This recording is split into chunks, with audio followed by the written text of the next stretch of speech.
Welcome to new TV Telugu. Janasena అధినేత ఉప ముఖ్యమంత్రి పవన్ కళ్యాణ్ ఎన్నికల సమయంలో ఇచ్చిన కీలక హామీని కూటమి ప్రభుత్వం నెరవేర్చింది. కాకినాడ ప్రత్యేక ఆర్థిక మండలి పరిధిలోని భూముల సమస్యకు పరిష్కారం చూపుతూ రైతుల పక్షాన నిలుస్తూ కీలక నిర్ణయం తీసుకుంది. సెస్ కోసం సేకరించిన 2180 ఎకరాల భూమిని తిరిగి రైతులకే అప్పగించాలని ప్రభుత్వం ఉత్తర్వులు జారీ చేసింది. గత సార్వత్రిక ఎన్నికల ప్రచారంలో పిఠాపురం నుంచి పోటీ చేసిన పవన్ కళ్యాణ్ కాకినాడ స్టేజ్ రైతుల సమస్యను పరిష్కరిస్తానని బలంగా హామీ ఇచ్చారు. గత ప్రభుత్వం జీవో జారీ చేసిన క్షేత్రస్థాయిలో భూములు రైతులకు రిజిస్ట్రేషన్ కాకపోవడంతో వారు తీవ్ర ఇబ్బందులు పడుతున్నారని పవన్ దృష్టికి తీసుకువచ్చారు. పిల్లల చదువులు, పెళ్లిళ్ల వంటి అవసరాలకు కూడా భూమిని వాడుకోలేకపోతున్నామని రైతులు ఆయన వద్ద ఆవేదన వ్యక్తం చేశారు.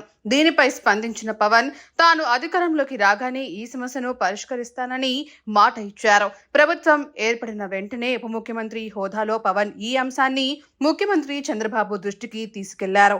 ఆయన చొరవతో ముఖ్యమంత్రి సానుకూలంగా స్పందించి అధికారులకు కీలక ఆదేశాలు జారీ చేశారు. ముఖ్యమంత్రి ఆమోదంతో రెవెన్యూ శాఖ మంత్రి అనగాని సత్యప్రసాద్ ఈ వ్యవహారంపై దృష్టి సారించారు.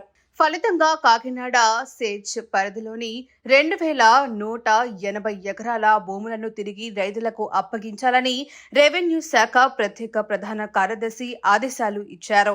ఈ భూములను రైతుల పేరు మీద రిజిస్ట్రేషన్ చేసేందుకు ఎలాంటి స్టాంప్ డ్యూటీ, రిజిస్ట్రేషన్ రుసుములు వసూలు చేయవద్దని ఉత్తర్వుల్లో స్పష్టంగా పేర్కొన్నారు. ఈ నిర్ణయంతో కాకినాడ తీరంలోని తొండంగి, ఉప్పాడ, కొత్తపల్లి మండలాలకు చెందిన సుమారు 1551 మంది రైతులకు భారీ ఊరట లభించినది.